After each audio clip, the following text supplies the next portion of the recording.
Welcome to Coyote News. USD is hosting a WNIT basketball game tomorrow night against the Drake Bulldogs. If they win, the Yotes could be hosting a second tournament game. Also, while most students went south for spring break, one group of USD students toured the Midwest. And today is National Pie Day. We'll tell you how different campus groups are celebrating, but first, the headlines.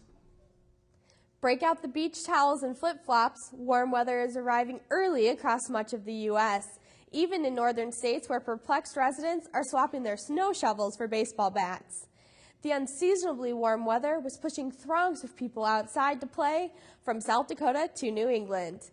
Temperatures this week have been ranging from the high 60s to the low 80s, smashing dozens of record highs. Michigan state officials are putting cash-strapped Detroit on a strict financial diet. They also delivered an ultimatum yesterday with a plan to shift political power. Detroit is facing cash flow problems and a $197 million budget deficit.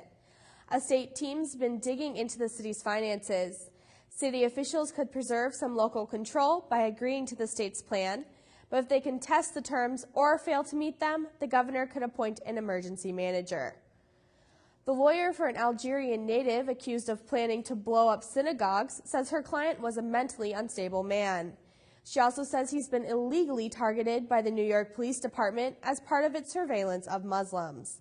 The brothers were arrested last year on charges that they planned to bomb a synagogue to avenge what they saw as mistreatment of Muslims around the world. A grand jury declined to indict the one on charge of high-level terror conspiracy and said they received a lesser sentence, state of terror and hate crime charges. A memorial service for Dr. Gilbert French is scheduled for Friday afternoon at the United Church of Christ in Vermilion. Dr. French, Professor Emeritus of Psychology Department, served USD for more than 25 years. Most of his time was spent as the Psych Department Chair. He guided the department through a time of rapid expansion and helped establish the department's identity and mission. He came to USD in 1967 as a full professor. He retired in 1993. The regular season might be done, but the postseason excitement is just starting. The Coyote women's basketball team earned a berth into the Women's National Invitational Tournament. Tomorrow night, the Coyotes host Drake in the first round of the WNIT. USD isn't eligible for the NCAA tournament until next season, but they defeated 3 teams that qualified for it this year. The WNIT has a 64-team field, and all games are hosted by the participating schools. Drake is a member of the Missouri Valley Conference and finished their season with an 18-15 record.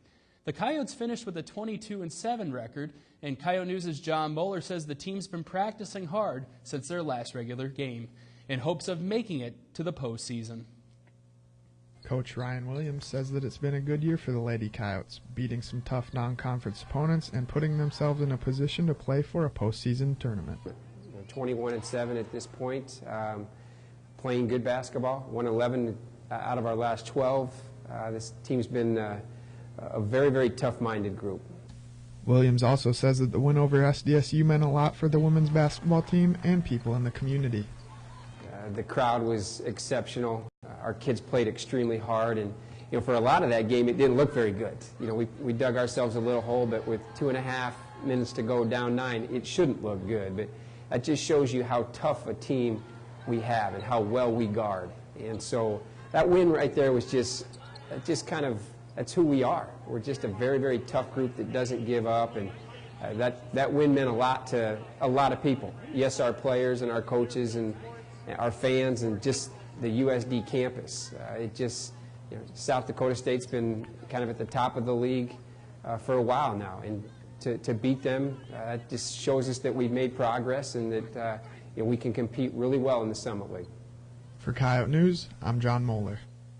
Thanks, John. Athletic Director David Saylor says USD submitted a bid to win WNIT hosting rights during the tournament. If the Yotes had to travel, USD would be covering the cost. Now, since they're hosting, the U can generate enough ticket revenue to cover the bid. Minimum bids were set at $6,500. Should the Yotes win tomorrow night, they have a possibility of playing at home again. They'd be up against the winner of the Northern Colorado game also taking place tomorrow night. Saylor says future home games in this year's tournament would depend on whether the opposing team had bids to host a game. Only time will tell. The Tau Kappa Epsilon fraternity is hosting their annual Teak Charity Fight Night next Thursday in the Dakota Dome. Teak Fight Night raises money for charity, and this year the proceeds will go to St. Jude Children's Research Hospital. The fights are open to both male and female boxers. Dance Marathon held its annual pancake feed before break. All profits were donated directly to the Children's Miracle Network. Co-chair Aaron Eastman says Dance Marathon organizers hosted approximately 200 students. He says the Dance Marathon's popularity with students and community members proves there's a desire to see Children's Miracle Network succeed. Dance Marathon has 2 more events coming up before the final 24-hour event at the end of next week. To take part in the activities, visit the Dance Marathon USD webpage. Coming up, an NBA coach was fired this afternoon, and USD hosted its first game show and gave out cash prizes. Those stories and more next.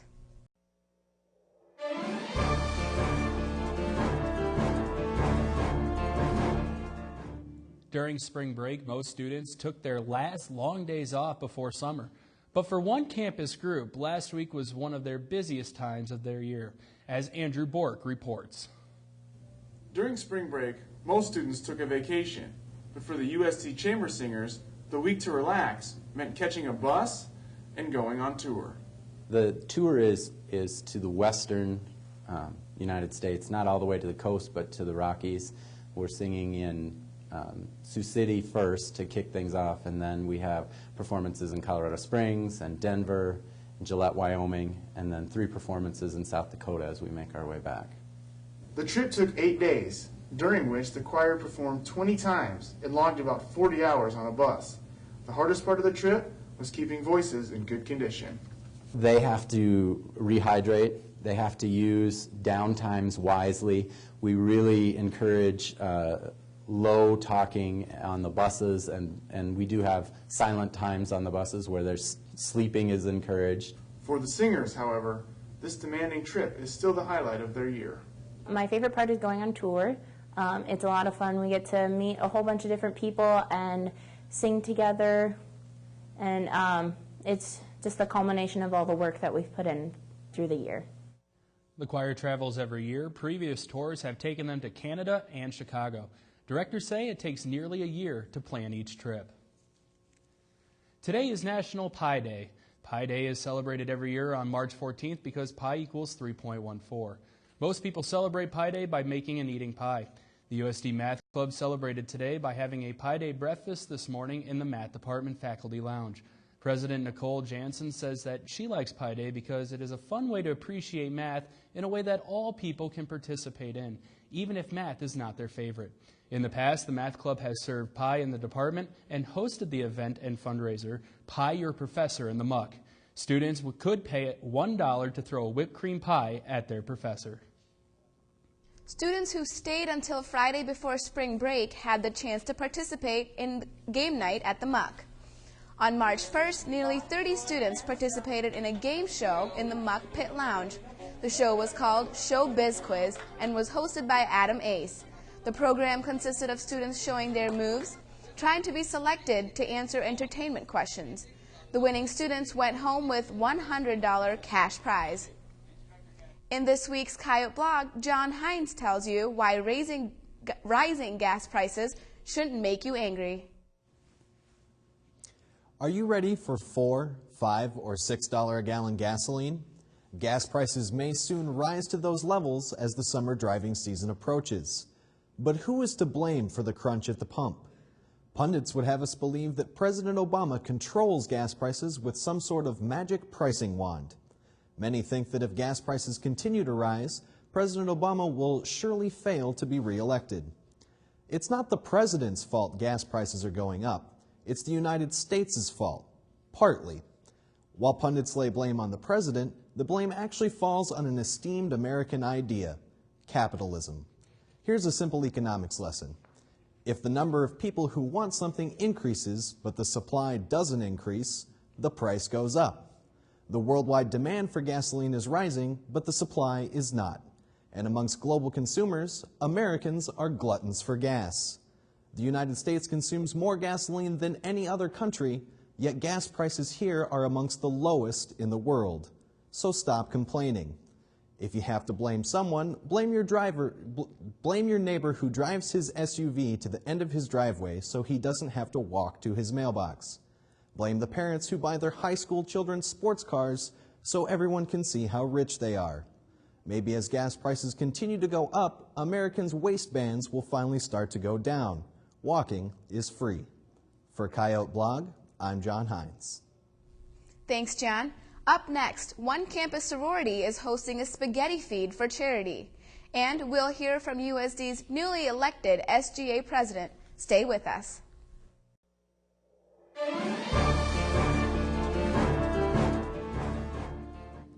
After only a day of practicing together, a group of area high school students performed a four-piece concert for the Spring Orchestra Festival.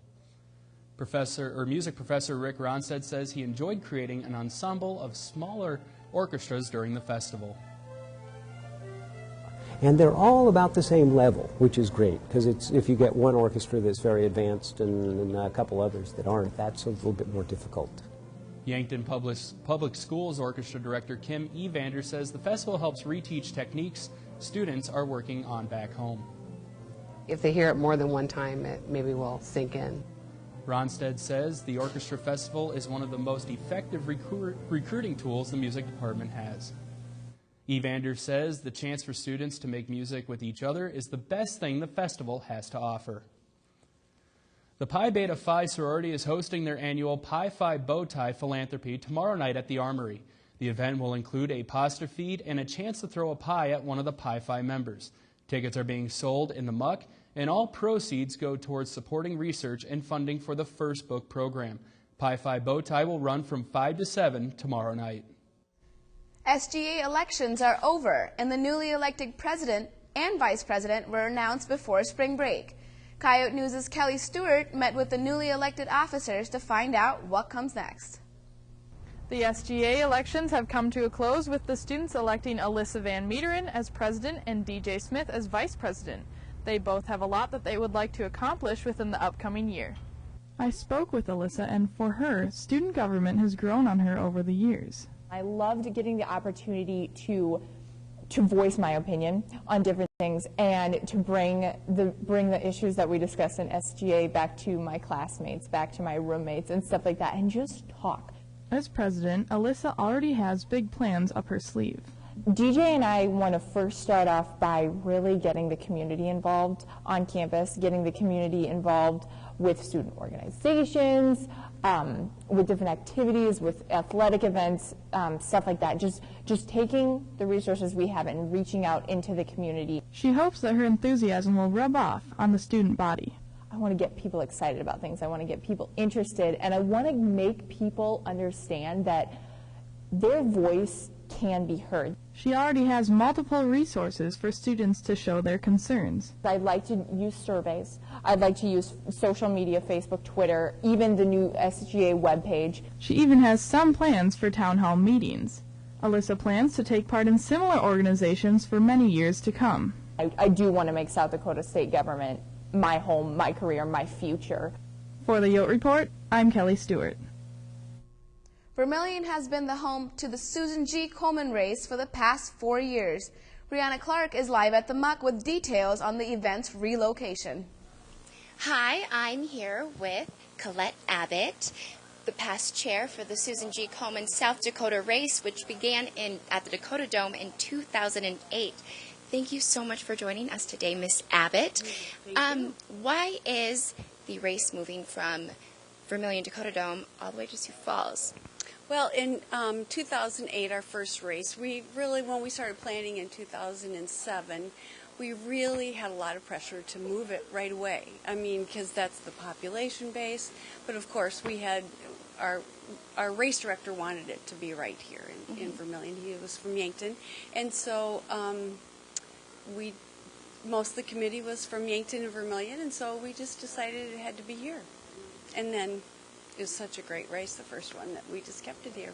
All right. What's the reason for the move to Sioux Falls now?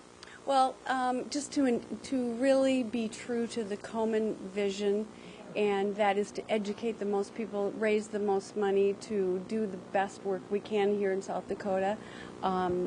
We really needed to move it to the population base. It needed to go to where we could ensure its growth, we could ensure more teams, more fundraising, and therefore the committee could then grant out the grants committee can grant out more money to those in need in South Dakota.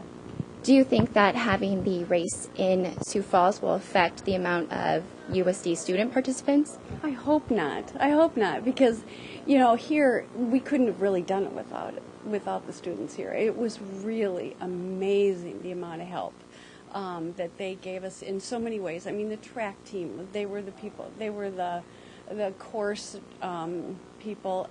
They were the students helped with the nurse. I guess the nursing students helped. Mm-hmm. Anyway, a lot of students help, and I hope it doesn't change. I hope a lot of people will drive from Sioux Falls to a lot of places, but they, for some reason, on that morning they would not really come here. But we'll drive up there. We'll prove to them that we don't have a problem driving north. Okay. Thanks so much for joining us today. Mm-hmm. The Susan G. Komen race begins on September 30th, and registration begins April 2nd. Live at the Muck, I'm Brianna Clark. Thanks, Brianna. As USD students were cooking up their spring break plans, Coyote News' John Hines found out what Cafe Brulee and celebrity chef Robert Hess had on the menu. It was a full house in Cafe Brulee as the restaurant hosted a charity dinner event benefiting the Vermilion Domestic Violence Safe Options Services on the Wednesday before spring break. The event came about a month ago. I guess it's been about a month now. And Jim Waters, who's the executive chef here, gave us a call and said that they were hosting this event with Robert Hess, executive chef from Hell's Kitchen, and asked us if we'd like to be a part of that. And we said, oh, of course, we would. And Jim offered to donate all of the proceeds from this event to our organization. But how does a celebrity chef, best known for his appearance on TV's Hell's Kitchen, wind up at a charity event in Vermilion, South Dakota? The reason I'm here today is to do a benefit for domestic violence here in Vermilion for battered women and children. And this is very hit home to me, as I was an abused child. I grew up in an abused home and fought my way out of it, ended up working 22 states and 3 continents across the country. This is my opportunity to give back, raise some money for a great charity that's close to my heart, and why not? Vermilion has some great restaurants, so the guys here at Cafe Brulee brought me down here from Hell's Kitchen, and we're here doing an awesome night with great food, 6 courses with wine, and the money benefits domestic violence for Vermilion and surrounding areas to help benefit battered women and battered children. The charity event featured 2 separate dinners, both of which sold out. For Coyote News, I'm John Hines. Thanks, John. Sports with Diana Johnson and Mandy Ewald is up next. Stay with us for stories on the USD golf team, plus more, and more sports.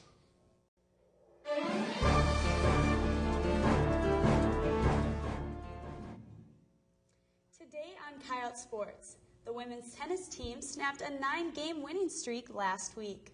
Tomorrow night, the women's basketball team is starting their postseason tournament play here at home. Also, commentator Taylor Moore talks matchups during March Madness. But first, sports headlines. Thanks, Diana. Knicks head coach Mike D'Antoni resigned his position this afternoon. It's a move that comes as the team has spiraled downward in a losing streak that threatens its chances of qualifying for the NBA playoffs. Mike Woodson, who joined the coaching staff last summer, will coach the Knicks tonight against the Portland Trail Blazers. Woodson previously coached the Atlanta Hawks. D'Antoni's decision was first reported by Yahoo Sports. It's a no-no to criticize the refs, and a Chicago guard learned that the hard way. Derrick Rose received a $25,000 fine for publicly criticizing officials after Monday night's win over the Knicks. During a post-game interview, Rose complained about not getting any fouls called. He says he knew the fine was coming, but it was his first fine in 4 years of playing in the NBA. A number 1 seed in this year's men's NCAA basketball tournament has already suffered a loss. That is, a loss of a player. Syracuse officials ruled center Fab Melo ineligible to play during the tournament. Melo wasn't allowed to play for 3 games earlier this season while he resolved an academic issue. Melo was named Big East Defensive Player of the Year. And those are your sports headlines. Tennis team headed into spring break on a 5-game winning streak. While down in Florida, that streak increased to 9 before the Coyotes fell in their final game against Radford.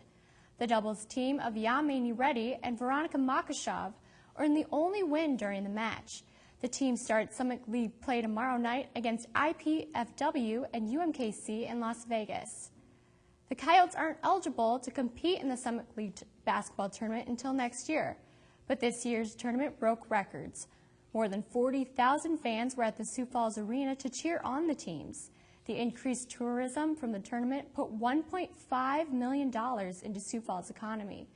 Sioux Falls is guaranteed to host the tournament the next 2 years, but the Summit League has already received phone calls from other cities hoping to host future tournaments. As we reported earlier, the Coyote women's basketball team finished the season with a 22-7 record. Now they're hosting a WNIT game at the Dome tomorrow night against the Drake Bulldogs. This home game will be a little different for students. If you're not among the first 500 students that arrive at the game, you'll have to pay $5 to get in the door. 500 tickets are being donated by the Alumni Association and Howling Pack members. Proceeds from the tickets are going to help defray bid costs for hosting a postseason tournament game. Chris Kaufman of the Coyote Ticket Office says a good number of tickets have been sold, but there are still good seats available. The Coyote golf teams finished competition at the SDSU Jackrabbit Invite yesterday in Nevada. The men's team shot 846 over 3 rounds and finished 15th. The women shot just over 1,000 and finished 13th, 1 spot behind SDSU, but ahead of North Dakota. Senior Lucas Turner tied for 37th in individual standings to lead the men.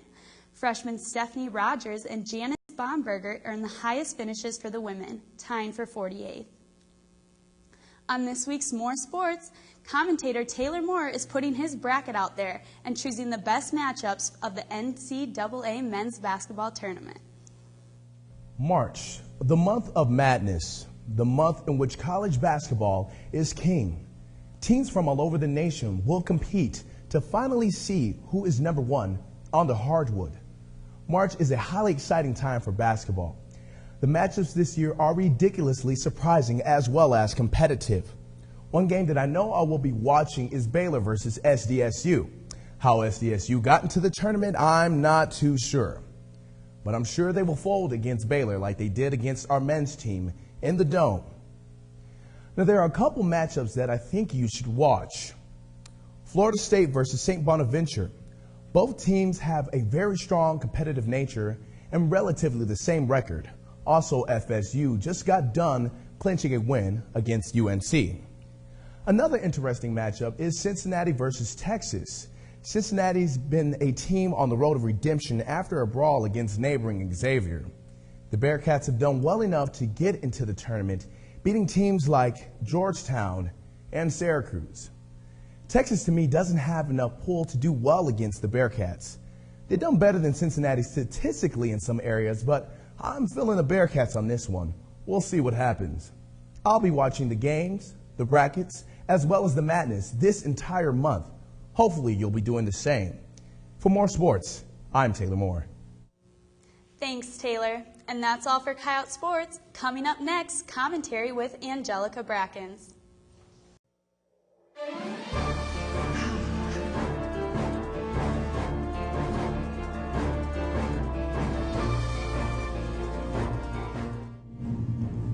For most college students, St. Patrick's Day is another excuse for drinking. But this week, Angelica Brackens shows Coyote News how she celebrates the holiday. St. Patrick's Day. It's 3 days till St. Patrick's Day! Hey Maggie, 3 days until St. Patrick's Day. St. Patrick's Day is one of my favorite holidays. Being 100% Irish, of course, I celebrate the day by wearing green, obviously, and consuming green foods.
I also celebrate St. Patrick's Day by watching Riverdance when I wake up, and then rounding off the afternoon by watching Pierce Brosnan in GoldenEye and Colin Farrell in Miami Vice, two very famous Irish actors.